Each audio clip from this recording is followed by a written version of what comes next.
విజయ్ మాల్యా. ఈ పేరు చాలా మందికి తెలిసే ఉంటుంది. విజయ్ మాల్యా 2016 మార్చ్ అప్పుడు ఇండియా నుంచి వెళ్ళిన తర్వాత 9 ఇయర్స్ తర్వాత రాజ్ శమాని అనే ఒక యూట్యూబర్ యూకేలో చేసిన ఒక పాడ్కాస్ట్ లో ఫిగరింగ్ అవుట్ అనే షోలో విజయ్ మాల్యాతో ఇంటర్వ్యూ చేశాడు. ఇది 4 అవర్స్ ఉంటుంది. 4 అవర్స్ లో విజయ్ మాల్యా, రాజ్ శమాని మాట్లాడిన డిస్కషన్ లో చాలా ఇంపార్టెంట్ పాయింట్స్ అనేవి మాట్లాడారు. సో దాని గురించి ఈ రీల్ లో పూర్తిగా చెప్తాను. ఈ రీల్ ని ఇప్పుడే సేవ్ చేసుకొని మీ ఫ్రెండ్స్ అందరికి ఖచ్చితంగా షేర్ చేయండి. ఆ షోలో విజయ్ మాల్యా ఏం చెప్పారంటే, తను 6,203 crores లోన్ ఉందని ఒప్పుకున్నాడు. బ్యాంకులు ఈడీ వసూలు చేసిన ఆస్తులు కలిపి 14,131 crores పైగానే వసూలు అయినా అతను వ్యక్తిగతంగా ఆ మొత్తం కట్టలేదని చెప్పాడు. 2016 లో ఇండియా నుంచి యూకేకి వెళ్లి అక్కడ బ్యాంకింగ్, ఫైనాన్స్, ఇతర బిజినెస్ కంపెనీలు నడిపాడు. కానీ లోన్ క్లియర్ చేయడానికి ఇంకా పోరాటం చేస్తూ ఉన్నాడని చెప్పాడు. ఇంకా కింగ్ ఫిషర్ ఉద్యోగులకు క్షమాపణలు తెలిపాడు. ఇంకా ఇండియాకి ఎప్పుడు వస్తారు అడగగా, ఇండియాకి తిరిగి రావాలంటే న్యాయసిద్ధమైన ఫెయిర్ ట్రయల్ కావాలి అని అంటున్నాడు. భారతదేశంలో బిజినెస్ చేయడం చాలా కష్టం, పాలిటిక్స్ అప్రూవల్స్ చాలా బాగుండాలి, ఇలాంటివన్నీ ఆ పాడ్కాస్ట్ లో అన్నాడు. యూకే కోర్ట్స్ లో కేసులు ఇంకా కొనసాగుతూ ఉన్నాయి. 9 ఏళ్ల తర్వాత తాను ఫుజిటివ్ అని పిలువబడుతున్నాడని అన్నాడు. ఫుజిటివ్ అంటే దేశాన్ని విడిచిపెట్టి న్యాయస్థానం ముందు హాజరు కాకపోవడం అని అర్థం. ఇంకా నాకు అన్ని బ్యాంక్ అకౌంట్స్ వివరాలు ఇస్తే ఎప్పుడు ఎలా ఏది ఎక్కడ వాడాను అనేది కూడా నేను చూపించగలను అని కూడా విజయ్ మాల్యా ఆ పాడ్కాస్ట్ లో వివరించాడు. సో దీని మీద మీ ఒపీనియన్స్ ఏంటో కింద కామెంట్ లో మెన్షన్ చేయండి. అండ్ మీకు ఇంకా ఎక్కువ డీటెయిల్స్ ఏదైనా తెలుసుంటే అది కూడా కింద కామెంట్ లో మెన్షన్ చేయండి. ఇండియాలోని ఒక అమ్మాయి 100 కోట్ల కంపెనీని 16 ఏళ్ల ఏజ్ అప్పుడే పెట్టింది. తన పేరు Pranjali Awasthi. Delv AI startup founder. తనకి 7 ఇయర్స్ ఏజ్ ఉన్నప్పుడే తన తండ్రి గైడెన్స్ తో కోడింగ్ నేర్చుకుంది. తర్వాత తనకి 11 ఇయర్స్ వచ్చేటప్పటికి వాళ్ళు ఫ్లోరిడాకి మూవ్ అయ్యారు. అక్కడ advanced maths and CS classes నేర్చుకుంటూ ఉంది. ఆ టైంలోనే తనకి 13 ఇయర్స్ వచ్చేటప్పటికి ఫ్లోరిడా ఇంటర్నేషనల్ యూనివర్సిటీ రీసెర్చ్ ల్యాబొరేటరీలో machine learning and data science మీద ప్రాజెక్ట్స్ చేస్తూ ఉండేది. అప్పుడు తను చాలా రియల్ టైం ప్రాబ్లమ్స్ అనేవి ఫేస్ చేసేది. అదేంటంటే రీసెర్చ్ చేయడానికి చాలా డాక్యుమెంట్స్, పేపర్స్, వెబ్సైట్స్ కావాల్సి వస్తుంది. సో అందుకోసం ఎన్నో రకాల పేపర్స్, ఎన్నో రకాల పేజెస్, హండ్రెడ్స్ ఆఫ్ పేజెస్ అవన్నీ ఓపెన్ చేసి మెయిన్ కంటెంట్, మెయిన్ పాయింట్స్ ఏమేమి ఉన్నాయని చెక్ చేసి అవన్నీ తీసుకొచ్చి మనం మెయిన్ పాయింట్స్ రాసుకోవడానికి చాలా టైం తీసుకుంటుంది. సో ఆ టైంలోనే ChatGPT 3 అనేది లాంచ్ అయింది. నవంబర్, డిసెంబర్ 2022 అలాంటి టైంలో. సో అప్పుడే తనకు ఒక ఐడియా వచ్చింది. ఏఐని యూజ్ చేసుకొని ఎందుకు మనం ఇన్ని రీసెర్చ్ పేజెస్ ని, అంటే హండ్రెడ్స్ ఆఫ్ పేపర్స్ ఇవన్నీ ఉంటాయి కదా, సో దీంట్లో నుంచి మన మెయిన్ డేటాని రిట్రీవ్ చేసుకొని మనకి ఎందుకు మనం డేటాని ఎక్స్ట్రాక్ట్ చేసి మెయిన్ పాయింట్స్ ని రీసెర్చర్స్ కి, ఇట్లా స్టూడెంట్స్ కి నేను ఇవ్వలేను అని చెప్పి తనకు ఒక ఐడియా వచ్చింది. అప్పుడే డెల్వి ఏఐ అని జనవరి 2023లో తనకి 15 ఇయర్స్ ఏజ్ ఉన్నప్పుడే దాన్ని స్టార్ట్ చేసింది. తర్వాత తన స్టార్ట్అప్ ని యాక్సలరేట్ చేయడం కోసం HF0 యాక్సలరేటర్ అనే దానికి తను వెళ్ళి ఇలా ఫండింగ్ కోసం ఇట్లా ట్రై చేసినప్పటికీ అప్పుడు అలా తన ప్రోడక్ట్ కోసం టాప్ ఇన్వెస్టర్స్ అరౌండ్ 3.7 crores అంటే $450,000 అలాగా ఇన్వెస్ట్ చేశారు. సో అలాంటి కంపెనీ ఇప్పుడు ప్రెసెంట్ $12 million కి రైజ్ అయింది. అంటే around 100 crores with 10 members of team. Only 10 members of team తో 100 crores కి అది రైజ్ అయింది. 1 month డ్యూరేషన్ లోనే ఆ Delvi.ai 10K ప్లస్ యూజర్స్ ని సొంతం చేసుకుంది. అందుకే Delvi 2.0 అనేది కూడా లాంచ్ చేసింది. ఈ విధంగా తను స్కూల్ పాస్ చేసి ఫోకస్ మొత్తం స్టార్ట్అప్ మీద ఫోకస్ చేసింది. తన స్టోరీ మీలో ఎంతమందిని ఇన్స్పైర్ చేసిందో కింద ఖచ్చితంగా కామెంట్ లో మెన్షన్ చేయండి. అండ్ ప్రతి ఒక్కరికి ఈ వీడియోని షేర్ చేయండి. అప్పుడే ఇలాంటి ఎంతో మంది స్టూడెంట్స్ ఇంకా యంగ్ ఎంటర్‌ప్రెన్యూర్స్ ఇన్స్పైర్ అవుతారు. మీకు ఒక 1 crore ఇన్కమ్ వస్తే మీకు ఎంత ట్యాక్స్ పడుతుందో తెలుసా? సో తెలుసుకోవాలంటే ఈ రీల్ ని ఖచ్చితంగా చూడండి. సో ఒక ఫార్మర్ గాని 1 crore ఇన్కమ్ ని సంపాదిస్తే 0 ట్యాక్స్. అదే ఒక స్ట్రీట్ వెండర్ 1 crore ఇన్కమ్ ని సంపాదిస్తే వాళ్ళకి కూడా 0 ట్యాక్స్. అదే ఒక corporate company, private limited company గానీ 1 crore ఇన్కమ్ గాని సంపాదిస్తే 25 lakhs అనేది వాళ్ళ ప్రాఫిట్స్ నుంచి ట్యాక్స్ గా పే చేయాలి. అదే ఒక సాలరీడ్ ఎంప్లాయీ 1 crore ఇన్కమ్ గాని సంపాదిస్తే 31 lakhs ట్యాక్స్ దాకా పే చేయాలి. సో మీరు ఏ కేటగిరీకి చెందిన వారు కింద ఖచ్చితంగా కామెంట్లు మెన్షన్ చేయండి.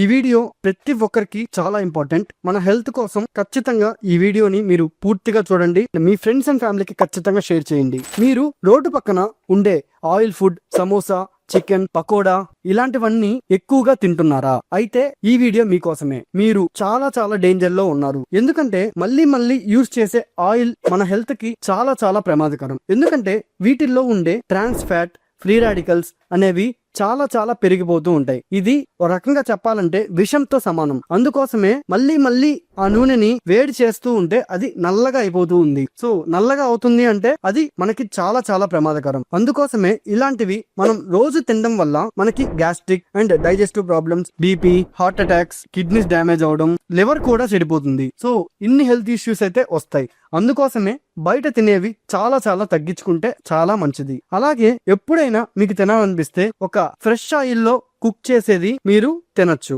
అప్పుడప్పుడు కావాలంటే మీరు తినొచ్చు. సో మనలో ఉండే ఇలాంటి వేస్ట్ అనే దాన్ని పోగొట్టడానికి మనం పొమగ్రనేట్ అంటే దానిమ్మ పండు, ఇంకా అవకాడోస్ ఇలాంటివి తినడం వల్ల మన బాడీలో ఉండే వేస్ట్ ని ఇది క్లియర్ చేస్తుంది. సో మనకి చాలా చాలా మంచిది. ఈ ఇన్ఫర్మేషన్ ని ఖచ్చితంగా మీ ఫ్రెండ్స్ అండ్ ఫ్యామిలీకి షేర్ చేయండి.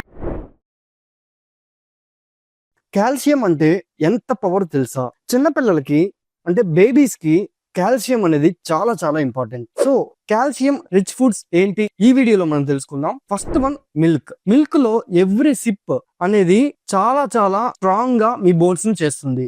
సో బేబీకి ఖచ్చితంగా మిల్క్ అనేది చాలా చాలా important. Next one cheese. So cheese లో గానీ మనకి చాలా కాల్షియం అనేది ఉంటుంది. Next yoghurt. యోగర్ట్ అనేది చాలా స్ట్రెంగ్త్ ని ఇంప్రూవ్ చేస్తుంది. అండ్ బ్రోకలీ, ఇది టైనీ బోన్స్ ని స్ట్రాంగ్ గా చేస్తుంది. నెక్స్ట్ ఆల్మండ్స్, ఇది ప్లాంట్ బేస్డ్ పవర్ ని అందిస్తుంది. సో ఈ రీల్ ని ఎవరికి షేర్ చేయాలో మీకు తెలుసు. సో ఖచ్చితంగా వాళ్ళకి రీల్ షేర్ చేయండి. మీ ఖాళీ ఫుడ్ స్టెప్స్ ని బట్టి మీరు ఎలాంటి వారో చెప్పొచ్చు. ఎస్, ఇది నిజం. కొన్ని స్టడీస్ ప్రకారం హ్యూమన్స్ పైన పర్సనాలిటీ అబ్జర్వేషన్ అనేది జరిగింది. సో హ్యూమన్స్ కి 5 types of legs, food shapes అనేవి ఉంటాయి. అది Egyptian, Roman, Greek, German, Celtic. So ఒక్కొక్క షేప్ కి ఒక్కొక్క పర్సనాలిటీ ఉంటుంది. అందరికంటే యునిక్ గా ఉండేవి ఈజిప్టియన్ అండ్ గ్రీక్. సో ఈ రెండు చాలా యునిక్ గా ఉంటాయి. వీళ్ళు తక్కువ స్ట్రగుల్స్ తో ఎక్కువ సక్సెస్ ని తెచ్చుకుంటారు. నెక్స్ట్ వచ్చేసి రోమన్ ఫుడ్. వీళ్ళు బ్యాలెన్స్ గా, ప్రాక్టికల్ గా, చాలా ఇంటెలిజెంట్ గా ఉంటారు. నెక్స్ట్ వచ్చి సెల్టిక్ ఫుడ్. వీళ్ళకి డిటర్మినేషన్ చాలా ఎక్కువ. వీళ్ళు ఏదైనా అనుకుంటే అది చేసే తీరుతారు ఖచ్చితంగా. నెక్స్ట్ వచ్చి జర్మన్ ఫుడ్. వాళ్ళు ప్రాక్టికల్ గా, రియలిస్టిక్ గా ఉంటారు. వాళ్ళకి ఏదైతే కరెక్ట్ అనిపిస్తే అదే కరెక్ట్. అలాగే ఇందులో మీది ఏ ఫుడ్ స్టెప్స్ కింద ఖచ్చితంగా కామెంట్ లో మెన్షన్ చేయండి. మన లైఫ్ కి యూజ్ అయ్యే కొన్ని హెల్త్ టిప్స్ అనేది చెప్తా. ఖచ్చితంగా ఈ వీడియోని స్కిప్ చేయకుండా పూర్తిగా చూడండి. ఫస్ట్ వన్, మీరు తక్కువగా వాటర్ తాగితే మీ లిప్స్ అనేవి బ్లాక్ గా మారుతాయి. అందుకోసమే స్టే హైడ్రేటెడ్. సో వీలైనప్పుడల్లా కొంచెం కొంచెం నీళ్లు తాగుతూ ఉండండి. నెక్స్ట్ వన్, వీట్ సీడ్స్ అంటే నానబెట్టిన గోధుమ గింజలు తింటే డైజెస్టివ్ సిస్టమ్ అనేది చాలా బాగా ఇంప్రూవ్ అవుతుంది. నెక్స్ట్ వన్, ఆరెంజ్ తినడం వల్ల మనకి టెన్షన్ నుంచి రిలీఫ్ అనేది చాలా ఫాస్ట్ గా వస్తుంది. నెక్స్ట్ ఫ్యాక్ట్, పచ్చి ఆనియన్ ని మనం తింటే మన కంటి చూపు చాలా బాగా ఇంప్రూవ్ అవుతుంది. నెక్స్ట్ వన్, పచ్చి కొత్తిమీర తింటే బాడీలో ఉండే స్వెల్లింగ్ అనేది తగ్గుతుంది. నెక్స్ట్ వన్, పరగడుపున టీ తాగితే కడుపులో గ్యాస్ ఫామ్ అవుతుంది. అందుకే ఎర్లీ మార్నింగ్ టీ కాకుండా వాటర్ లో హనీ వేసుకుని తాగండి, ఇంకా చాలా మంచిది. Lemon and honey water. Next one, water ని కూర్చొని తాగడం వల్ల కడుపులో ప్రాబ్లమ్స్ రాకుండా ఉంటాయి. నెక్స్ట్ వన్, తమలపాకు తినడం వల్ల యూరినరీ ప్రాబ్లమ్స్ తగ్గుతాయి. నెక్స్ట్ వన్, మిరియాలు తినడం వల్ల జ్ఞాపక శక్తి చాలా బాగా ఇంప్రూవ్ అవుతుంది. నెక్స్ట్ వన్, జిమ్ కి వెళ్లే ముందు ఒక బీట్రూట్ తింటే త్వరగా అలసిపోకుండా ఎక్కువసేపు స్ట్రెంగ్థనింగ్ గా ఉంటారు. మనం డబ్బులు దాచుకోవడానికి బ్యాంక్ లో ఎఫ్డి అయితే చాలా సేఫ్ అని చాలా మంది అనుకుంటూ ఉంటాం. కానీ మీకు తెలుసా, ఐసిఐసిఐ బ్యాంక్ లో జరిగిన ఒక పెద్ద స్కామ్. సో ఇది చాలా చాలా ఇంపార్టెంట్ వీడియో. సో ప్రతి ఒక్కరికి షేర్ చేయండి. సాక్షి గుప్తా, ఈమె ఐసిఐసిఐ బ్యాంక్ లో పనిచేస్తూ ఉంది. సో తను కస్టమర్స్ దగ్గర నుంచి 4.58 crores ని స్కామ్ చేసింది. అది ఎలా అంటే తను అరౌండ్ 110 కస్టమర్స్ ఎఫ్డి అకౌంట్ల నుంచి సుమారు 4.58 crores స్కాన్ చేసింది. ఎలా చేసిందంటే తను ఆ కస్టమర్స్ యొక్క ఫోన్ నెంబర్స్ ని మార్చి వాళ్లకు అలర్ట్స్ రాకుండా చేసింది. తను తీసుకున్న డబ్బులు స్టాక్ మార్కెట్ లో పెట్టి మొత్తం పోగొట్టేసింది. సో ఇది ఎలా బయటపడిందంటే కొందరు బ్యాంక్ అఫీషియల్స్ సస్పిషియస్ ట్రాన్సాక్షన్స్ ని చూసి కొందరు కస్టమర్స్ కంప్లైంట్ చేయడంతో ఈ మోసం బయటపడింది. ఇది సైబర్ క్రైమ్ కాదు, మనం నమ్ముకున్న ఒక పర్సన్ చేసిన మోసం. సో ఇలాంటి మోసాలు ఎన్నో జరుగుతున్నాయని ఆర్బీఐ 2024 రిపోర్ట్ ప్రకారం బ్యాంక్ ఫ్రాడ్స్ అనేవి 35% అనేవి పెరిగాయి. అంటే ఇన్సైడర్ థ్రెడ్స్ చాలా ఎక్కువగా పెరిగాయి. ఇన్సైడర్ థ్రెడ్స్ అంటే బ్యాంక్ లోనే ఉండి మోసం చేస్తూ ఉండేవాళ్ళు. మనం అథారిటీస్ మీద ఎక్కువగా నమ్మకం పెడతాం, కానీ మన అకౌంట్స్ కి మనమే సేఫ్ గా చూసుకోవాలి. సో ప్రతి ఒక్కరు ఫైనాన్షియల్ లిటరసీ అంటే స్టాక్స్ నేర్చుకోవడం మాత్రమే కాదు, మన అకౌంట్ స్టేట్మెంట్ ను కూడా బాగా చదవాలి. సో ప్రతి ఒక్కరు మన ట్రాన్సాక్షన్స్ ని ఎలా ట్రాక్ చేయాలి అండ్ మన మనీని మనమే సేఫ్ గా జాగ్రత్తగా చూసుకోవాలి. సో ఈ వీడియోని ఖచ్చితంగా ప్రతి ఒక్కరికి షేర్ చేయండి. ఈ స్కామ్ గురించి ప్రతి ఒక్కరికి తెలియాలి, అప్పుడే అవేర్నెస్ అనేది పెరుగుతుంది. ఇప్పుడు నేను చెప్పేది ప్రతి ఇండియన్ ఖచ్చితంగా తెలుసుకోవాల్సినవి. సో ఖచ్చితంగా ఈ రీల్ ని ప్రతి ఒక్కరికి షేర్ చేయండి. 10 రూపీస్ నోట్ మీద ఉండే ఈ టెంపుల్ కోనార్క్ లో ఉండేది. సో ఇది ఒడిశాలో ఉంటుంది. 20 రూపీస్ నోట్ పైన ఉండే ఈ సింబల్ ఎల్లోరా కేవ్స్ నుంచి తీసుకొచ్చారు. ఎల్లోరా కేవ్స్ అంటే మహారాష్ట్రలో ఉంటుంది. 50 రూపీస్ మీద ఉండే ఈ సింబల్ హంపి అనేది కర్ణాటకలో ఉంటుంది. 100 రూపీస్ మీద ఉండే ఈ సింబల్ రాణికి వావ్, ఇది గుజరాత్ లో ఉంటుంది. 200 రూపీస్ పైన ఉండే ఈ సింబల్ సాంచి స్తూపా, ఇది మధ్యప్రదేశ్ లో ఉంటుంది. అండ్ ఫైనల్లీ 500 రూపీస్ పైన ఉండేది రెడ్ ఫోర్ట్, ఇది న్యూఢిల్లీలో ఉంటుంది. ఇది ఒక చాలా ఇంట్రెస్టింగ్ స్టోరీ. ప్రతి ఒక్క సాఫ్ట్వేర్ ఇంజనీర్ తెలుసుకోవాల్సిన స్టోరీ. అమెరికాలో ఐఐటి గ్రాడ్యుయేట్ అయిన ఒక అబ్బాయి అమెరికాలో ఇంటెల్ జాబ్ ని వదిలేసి ఇక్కడ హైదరాబాద్ లో 20 కౌస్ ని పెట్టుకుని 44 crores దాకా సంపాదించాడు. 2000 ఇయర్ లో కిషోర్ అనే వ్యక్తి అందరిలాగే చదువుకొని యుఎస్ కెళ్ళి అక్కడ ఇంటెల్ లో 6 years జాబ్ చేసి తర్వాత 2012 లో లైఫ్ చేంజింగ్ డెసిషన్ అనేది తీసుకున్నాడు. అదే తన జాబ్ ని వదిలేశాడు. తర్వాత హైదరాబాద్ కి రిటర్న్ అయ్యి అగ్రికల్చర్ మీద చాలా ఎక్స్ప్లోర్ చేశారు. కాంట్రాక్ట్ ఫార్మింగ్ అనేది నేర్చుకుని ఆ నేర్చుకునే క్రమంలోనే అదే తన ప్యాషన్ అని చెప్పి డైరీ ఫార్మింగ్ కోసం ఆయన అరౌండ్ 1 crore తో 20 కౌస్ ని ఆయన కొని 2014 లో తన కొడుకైన సిద్ధార్థ్ నేమ్ తో సిడ్స్ ఫార్మ్ అని పెట్టి చాలా కష్టపడ్డాడు. 2014 లో చాలా లాసెస్ వెళ్ళిపోయాడు, కానీ ఆయన గివ్ అప్ ఇవ్వలేదు. ఆయన రోజుకి ట్రై చేస్తూ జస్ట్ 10 liters ఆఫ్ మిల్క్ ని ఆయన సప్లై చేస్తూ ఇప్పుడు ప్రెసెంట్ డైలీ 20,000 లీటర్స్ ని ఆయన అరౌండ్ 10,000 కస్టమర్స్ కి సప్లై చేస్తున్నారు. సో ఈ రోజు